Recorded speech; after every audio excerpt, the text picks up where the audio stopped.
Hey everyone, this is Teresa from Base 10 Montessori, and today we are going to start the farm lesson, which is how we introduce the adjective in AMI Montessori primary classrooms. And just a quick reminder, I am going to put chapter markers down below because I know this is a long video and some people are only going to want the presentation and some people are going to want some more advice. So please take advantage of those time codes I've put in and switch to the section you want to watch and skip the rest. Now, before we get started on this lesson, I want to show you a little bit of what this would look like in the classroom when the children are working on this lesson independently.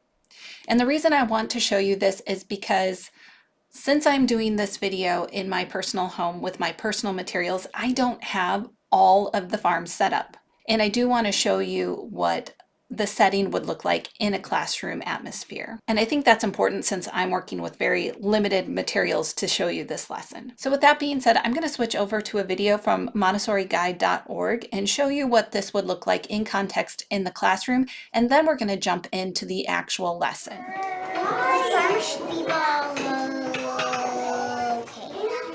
How about the hay? Yes. Oh, how about he's trying to milk the cows? How about...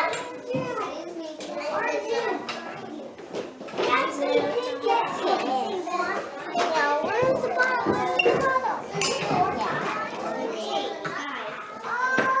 Duck. Pecan.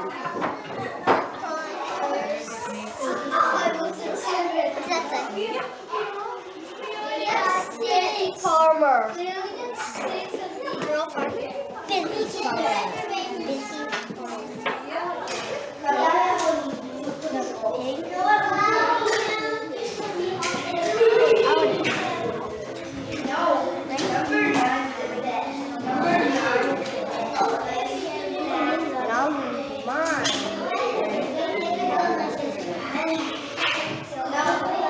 Okay, so hopefully that puts everything more in context with the lesson, and you'll understand this more as we go through the lesson that I'm about to show you. But I did want to give you the proper context of what this looks like in the AMI Montessori environment. Let's talk a little bit about everything you'll need to present this lesson. Now, first of all, you need a group of objects like the farm. And if you do the farm setup, you're going to need a variation of similar animals. So it's okay to get a bunch of different animals, but do not get identical animals. And if you haven't figured out why, I'm going to come back to this after the lesson, and we'll discuss this a little further later on. Now, the farm is traditionally used in the Montessori classroom. However, you don't need to follow Montessori exactly. You can do your own thing. So I'm just going to show you a few different examples that you might want to consider using, or something that you may have already in your environment so that you don't have to go out and buy extra materials. So let's take a look at something else you could do. You could do a Christmas village setup. This is good if you want to change things out on a seasonal level and keep the kids interested in coming back to the adjective lesson later on. So you could do a Christmas village setup or just a village setup, right? You could do a model train setup with a village in it if you're into model trains, and those could actually work well for the adjective lesson as well. You could, if you're in a homeschool environment, do a Halloween setup as well. There's lots of different things that you could do with the idea of a village and setting up a village and changing it out on a seasonal level. I know that most Montessori environments would not want to put Halloween in there or even Christmas in there. So really this just comes to what your values are and what you want to do in your environment. Don't forget, fairy gardens are another option. Maybe you're really into gardening and you want to do a fairy garden setup. As long as you have similar items set up that can work really well for the adjective, then this idea can work too. Another idea would be an ocean theme. Perhaps, like me, you like to collect shark's teeth. I love collecting shark's teeth. When I go to the ocean, I specifically look for different types of shark teeth. So I have a whole box full of them. So maybe you want to put in some beach sand. Maybe you want to do a little Zen garden and you want to do different types of fish or different types of ocean animals. You can do this as well. So I just want you to know that just because Montessori used the farm doesn't mean you have to use the farm. Just remember, we want to keep these kids interested. We want to keep them coming back to these materials and keep them coming back to this lesson. So just remember to do what works for your environment, collect the materials you think will work, or use the materials you already have in your environment. Okay, so now we are at the setup. I've set up everything here on the table, and I want to finish going through the materials that you'll need. And these are the materials I'm going to use today. I know it is the saddest farm setup ever, but that's all I have to work with for today, unfortunately. I don't have a big, beautiful farm setup in my personal environment, unfortunately.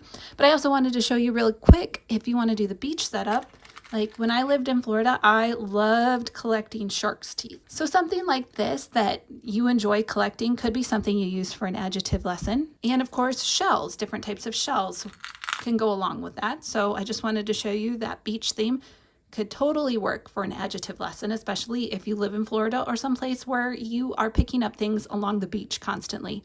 Or maybe you like going out in the woods and collecting leaves, right? So you can do this lesson with as much creativity as you want, and it doesn't have to cost you a ton of money. There's also something else I wanted to show you as far as a variation goes. Now, this is not a variation from my album. This is something that I've come up with just from my experience. And this might really help homeschool parents. This might help people who really like to sew and have a lot of fabric. So let me show you this idea. So I like to sew, and I made this double-sided drawstring bag. And if you want the tutorial to that, there is a tutorial that I use here on YouTube that has the pattern for this, so I'll link to that down below. But I have all sorts of fabric in my collection, and one of the reasons why I picked this fabric is that I can do a lot of language lessons with this. And if you want to use a fabric like this to do your adjective lesson, you could do this, especially if you are an on-the-go homeschooled family and you need to bring a language lesson with you. So let me show you what I mean by turning this into a language lesson. So first of all, you've got a cowboy in all of these scenes, right? You have maybe the hungry cowboy, you have the dancing cowboy, the musical cowboy, you've got a climbing cowboy down here at the bottom, you have a sitting cowboy, or maybe he's a singing cowboy, I don't know. But you can make up a bunch of things that could have adjectives to go with them. So if you have fabric that allows you to work with this presentation, you could do a fabric lesson. And let me show you something else you could do. So let's say in your bag, you have the same fabric, but you have different pictures that you've cut out. So you have maybe the shouting cowboy, the musical cowboy, the dancing cowboy, and the hungry cowboy, right? And you can have all of those, and maybe you have a little bag with your labels, and they can practice taking the labels out and match it to the correct cowboy. Or whatever fabric you choose to use. There's lots of different fabrics out there. I'm just using this fabric as an example because it has a variation of one thing that I can use a lot of different adjectives for. We can do a lot of different types of adjectives in fabric like this. So you can just pile all this into your bag, put it in, put your labels in. Guess what? Language lesson on the go right there. So there's some different variations you can do with this. If you're a homeschool family and you're on the go, don't be afraid to turn these lessons into traveling lessons. Now, before we go on, I do want to show you something you should not do with this lesson. Do not use identical objects. If you're going to have two owls, they need to be different. And as we go through this presentation, you're going to see why. And if you still don't understand why after the presentation, I'm going to come back to this and I'll explain it very carefully. So again, here's another example of what not to do. Do not put identical objects in your basket. If you're going to have something like eggs, have a blue egg, a brown egg, a small egg, a large egg. You have to have differences between the objects. Now, the next thing that you're going to need for this presentation, just like the last presentation, you're going to need your teacher tray. You're going to need your grammar box. We did not use that in the last lesson, but we're going to need it for this one. This is our first presentation with the grammar box, so we're going to be showing the article, the noun, and the adjective. And I know my grammar box is not beautiful like the ones in AMI classrooms, but I printed my labels off from Montessori Print Shop. I'll put the link to that down below so you can also get affordable labels and not pay a ton of money. And I just found this box at a thrift store. So no, my grammar box is not the most beautiful box there is. If you buy it from a Montessori outlet or a Montessori supplier, they have beautiful wooden boxes, and I wish that that was what I had to show you, but it's not what I have available. It's not what I've chosen to spend my money on. So right here, we're just gonna do paper labels. So I've got a box of paper grammar labels that are very affordable. And for a friendly reminder, I do have an affiliation with Montessori Print Shop. So if you click on the links down in the comment section, you will be able to go directly to Montessori Print Shop. And if you use those links and buy something through Montessori Print Shop, I will be able to get a little bit of a kickback. It's not very much, but it would support my channel. It supports what I'm doing here. And I'm always really grateful when you are able to support the work that I'm putting into this channel. So if you're looking for affordable resources and you want to support me, check the comment section down below. I will have links to the grammar symbols, but I also want to point out real quick, when it comes to the adjective, they have farm game labels right here, and I'm actually not going to recommend them, mainly because I don't see that they're very purposeful. And let's take a look at that real quick. So when I look at it right here, it has nouns, adjectives, verbs, conjunctions, prepositions, pronouns, adverbs, interjections. And for AMI Primary Montessori, that's not very useful. This lesson is about the article, the adjective, and the noun. Those are the only three things we use in there, and we use them in a phrase, not in a full sentence. We don't use them in individual words. So I'm not quite sure the purpose of these farm game labels on Montessori Print Shop. I'm not fond of them. Just make your own labels and make it to reflect whatever items that you have in your own environment, and make sure to print them out as phrases, not individual words. So when you're going to create labels for this, I really would not recommend the Montessori Print Shop version of it unless you think it's going to be helpful for you. But this, to me, this is not at all what we're looking for in the farm game. So I would save your money. I think they want, let's see, it looks like $4 for that. Yeah, no, not worth it. So that one, please feel free to skip. And if you need grammar symbols, I've tried to make my own grammar symbols. Honestly, it's just easier to spend the $3, in my opinion, and get the grammar symbols that all you have to do is cut them out. I would say this is worth your time and money to buy. So I would encourage that.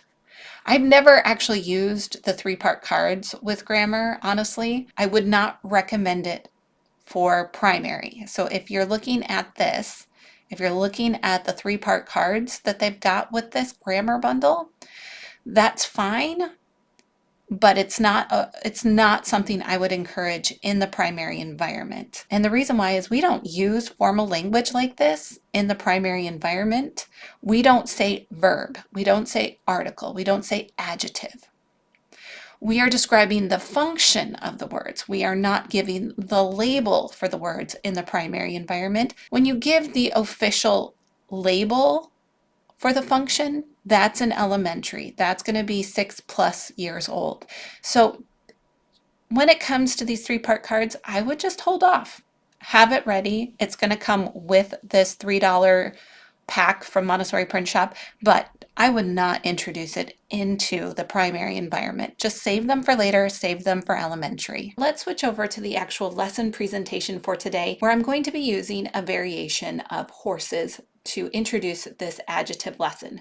But in reality, you really should have a variety of materials, and I'll get more into that in just a moment. You're going to need your guides tray, just like we had in our last lesson on the article. And of course, you're going to need the box of labels so that your student or your child can work independently with this lesson. And just to show you, as you can see, like I talked about before, we're doing a simple phrase.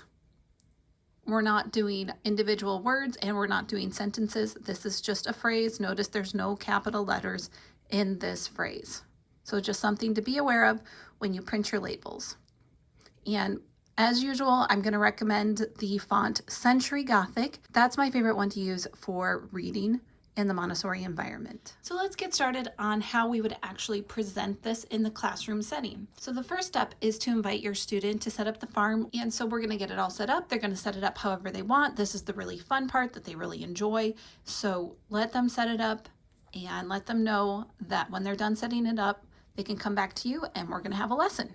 And while they are setting up the farm, you're going to set up your guides tray. So you're going to prepare yourself for this lesson. let's get out our protector. We're going to need slips of paper that we can write on, a pencil, and scissors. So when your student is ready, they're all set up, we're going to tell them, I'm going to write down a word, and I want you to read that word. And just like all of our other lessons, we're going to write in cursive and read in print. That is the AMI theory. So once you're done writing what you want the child to read, you can fold it up if you want, set it on the table, and allow the child to pick it up and read it. And just a reminder, as a grace and courtesy, we never hand anything to the child in AMI Montessori. We set it down and allow them to pick it up. That's just a grace and courtesy we practice in the Montessori classroom. So they're going to pick it up and they're going to read it. The horse. And so when they read that, you're going to set this back down and you're going to say, can you bring me the horse? And so they're going to go over to the farm setup, and it's good to have some distance. So wherever they set up the farm, make sure it's away from where you are working. It's nice to have some distance. That exercise, that movement is really important. So wherever you're writing this down at, please put it at a different location, a different table than where the farm is set up so that they have to walk back and forth. It gets them extra exercise, and they have to hold that idea in their mind while they're walking to the farm to get whatever they're looking for. So that's just a little tip. I know I have everything set up in the video for you to be able to see, but in reality, we want you to set these up in different locations. So the child is going to walk over to the farm and they're going to get the horse. And maybe they come back and they bring you a horse and you say, you know what? That is a horse, but that's not the horse I'm thinking of. I'm going to have to write down another word. So we can ask them to take that back to the farm, and then they can come back and you can write down another word. So let's write down another word for the student. So I've written down another word. Can you read it?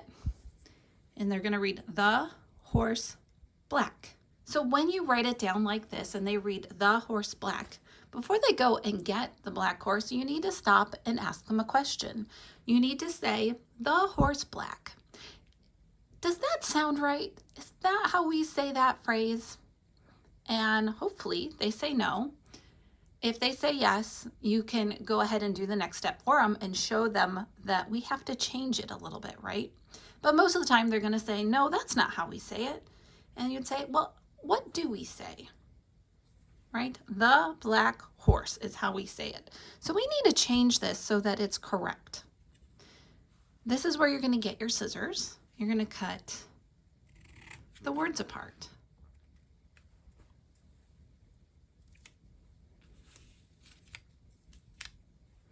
Now let's read it. The black horse. Does that sound right? And of course it does. And at that point, then the child can go back and get the black horse. And if there's two black horses at the moment, it doesn't really matter which one they get.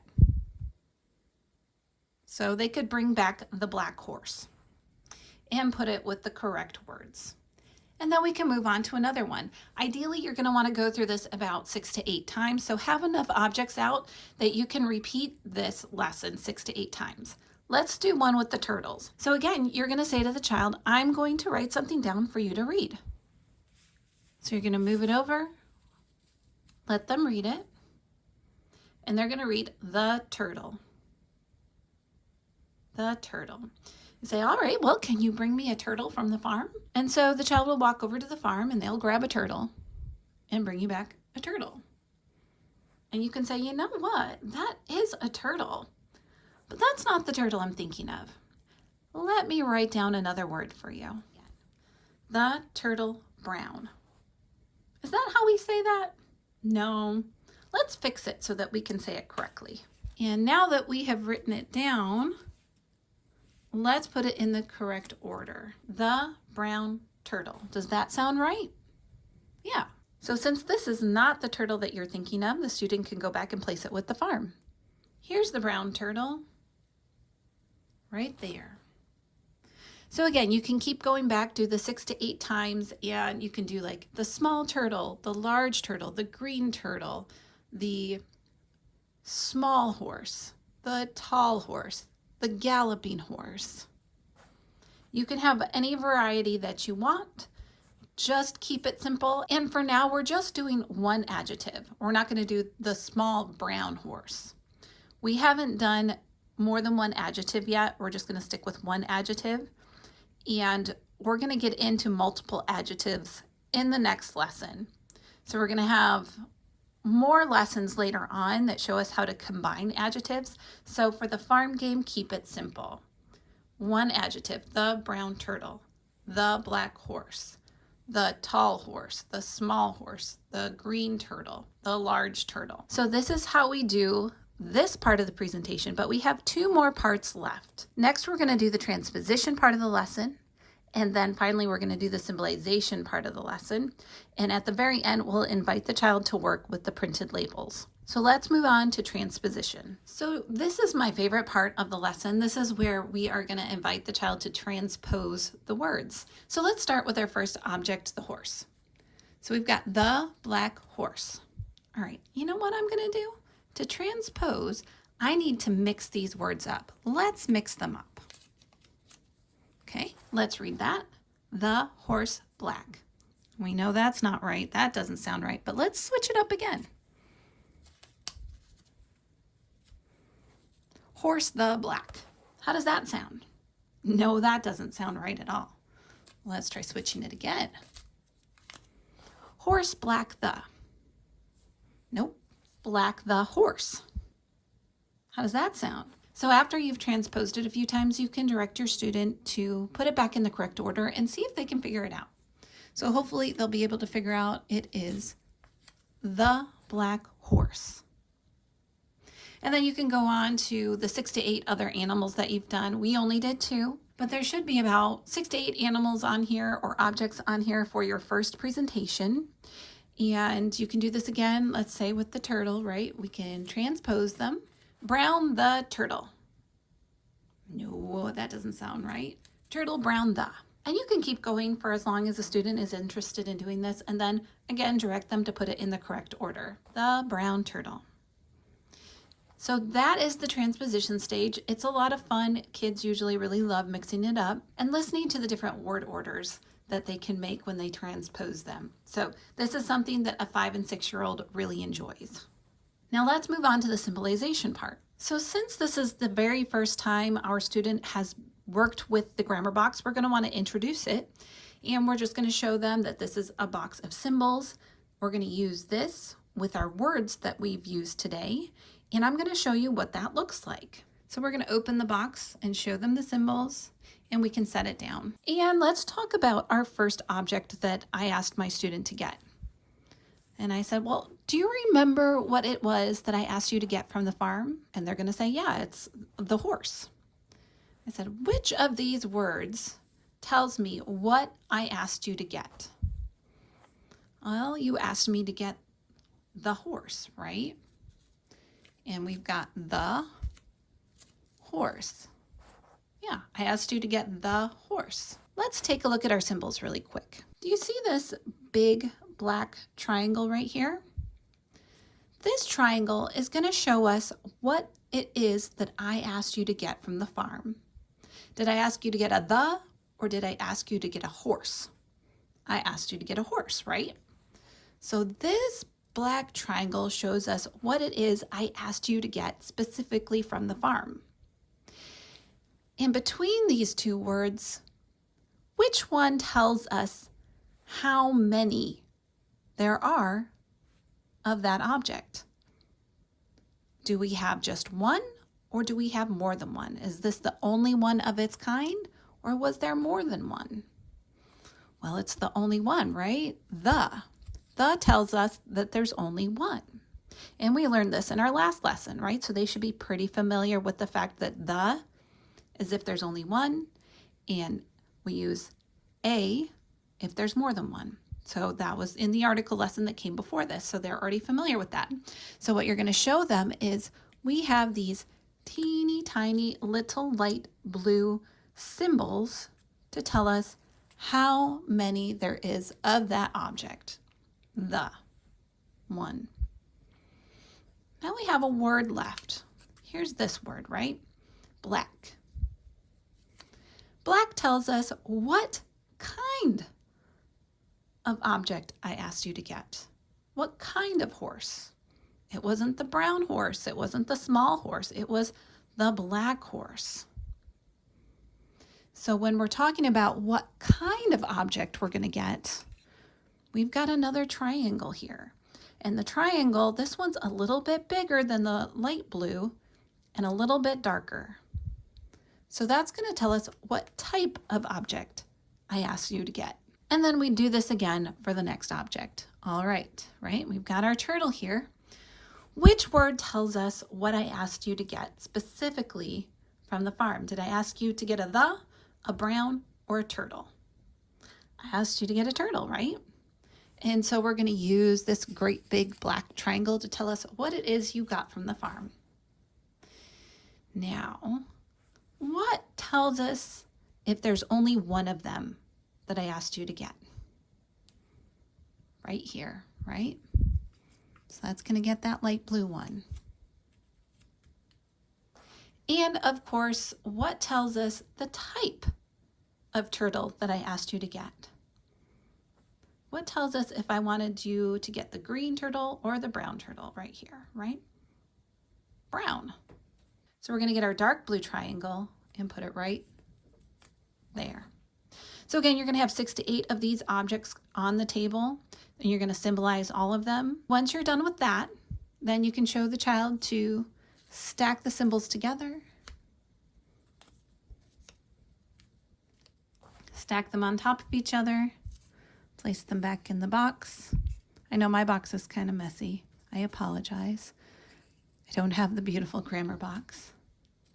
And then we're going to show them how to put those grammar symbols away. And now we move on to the very last stage of this lesson, which is the labels. So we're going to get our box of labels out, and we're going to say to the student, you know what? These labels I'm going to keep for me. These are going to be my labels. But if you would like to do this work again, you may get out this box of labels, and you may match them to the objects. And if you're using some difficult words, you're going to want to read with them the first time and help them out. There can be some tricky words in this one, but I wouldn't shy away from using them. I would just help them out, get them a head start, and then see if they can figure it out as they go along on their own. And of course, they can always work with a friend. Just like I showed on that video from MontessoriGuide.org, they can work together. They can work with a friend. They can help each other out. So if you get a more difficult word like galloping, have them help each other. And another thing to remember, when they're working with the labels, they're not going to transpose these labels. They're not going to cut them up and do the transposition lesson.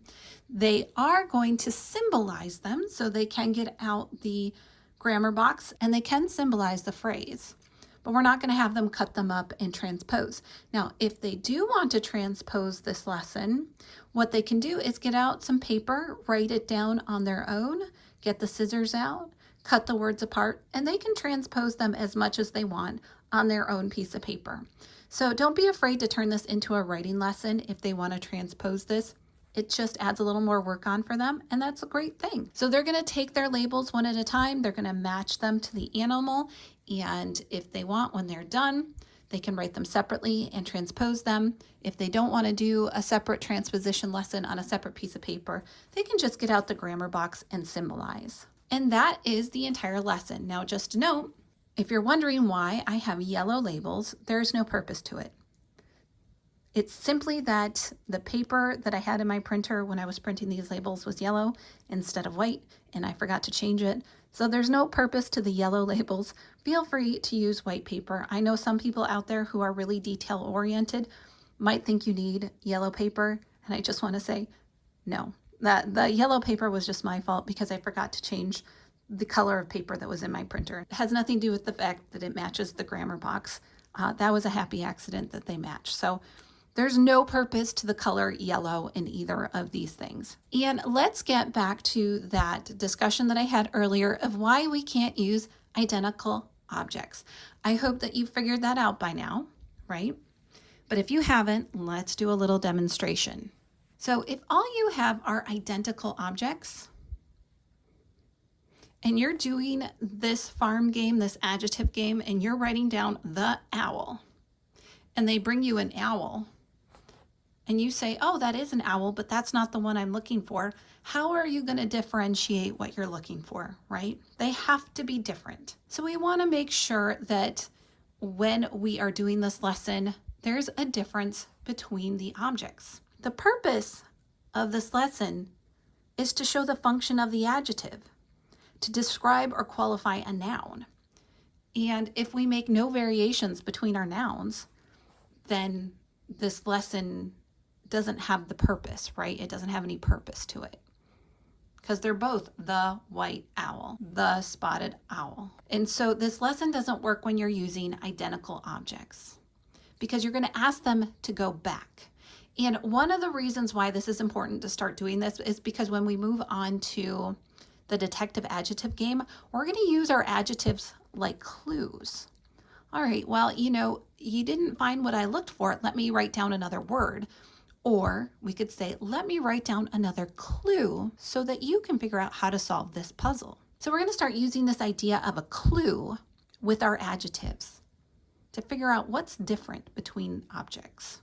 I hope that makes sense because I had a head of school buy me the farm once, and she got me all identical animals. There was no variation. And when I said, well, how am I supposed to do this lesson if there's no variation of animals? And she said, oh, it doesn't matter. It really doesn't matter. They'll figure it out no matter what. And maybe they would, right? Maybe they would figure it out. We really are making it more confusing for the student if we're using identical animals. So I found this to be kind of a crazy idea that you don't need a variation of animals. That kind of defeats the point of the lesson when we aren't using variations.